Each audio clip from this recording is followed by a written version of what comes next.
हे काढायला हे हे काय त्यांचं तुम्ही ते काढत नाही ना बिया? हा ते नाजूक आता कवळ्याचं तर नाही काढत. कडक आहे हे काढून टाकायचं असं आहे सगळं. कारली सारखीच आहे. कंटोली.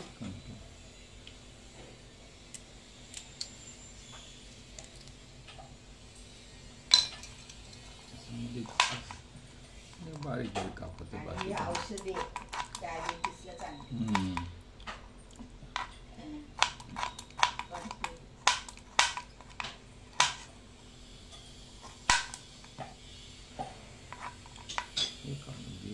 कडक होते प्रॉब्लेम नाही खाल्ली तरी काय होत नाही. कवळी असलं बिया की चालतं आणि जर ते बिया असली की काढायची कापताना. 2 पळी तेल ना. जिरं टाकते का? डाळ म्हणून. हिंग.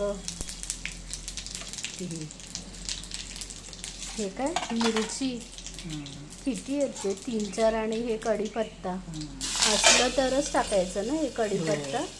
नाही डाळ म्हणून टाकते. हे काय 6 मिरची. आता हे कांदा किती आहेत? 2 आहेत ना कांदे? 2 कांदे. 2 कांदे. कांदा टाकते ना आता. 2 कांदे असतील मोठेवाले.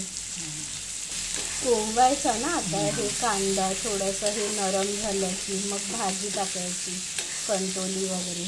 ही कंटोली आहे ना. आणि हे चणा डाळ हे भिजवले का? भिजवले 2-3 तासासाठी ना. मग 1 तासासाठी. आणि ही कंटोली आहे. धुवून टाकायची. हळद. काय कंटोली.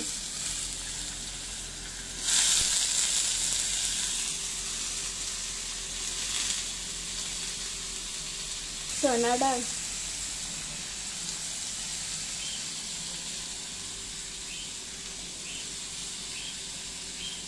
हे काय घाटते भाजी. पाणी टाकते चणा डाळ हे शिजायला ना. आणि ती कंटोली पण थोडीशी.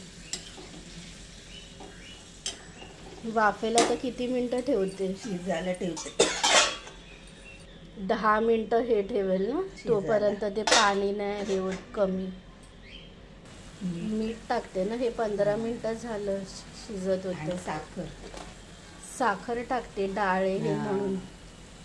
तुरट असते ना ती भाजी. आणि ही काय ती पावसाळ्यातच मिळते ना ही भाजी. ही रानभाजी आहे ना. डायबिटीसला चांगली. हे काय हे शिजलं. आता ते मिक्स करते ना. परत ते साखर विकर टाकलं की परत ठेवते का झाकण. आता हे किती मिनटं? 5 मिनटं. आता काय हे मीठ टाकलं की पाणी सुटतं. आता काय हे कूट टाकते शेंगदाणा. कारण की ती चण्याची डाळ हे म्हणून. नाही कूट टाकतात म्हणजे कडवट तुरट आपले कारली करतो ना तसं. शेंगदाणा कूट टाकलं. आणि खोबरं नंतर टाकायचं करपाला येते. आता काय हे परत ठेवली.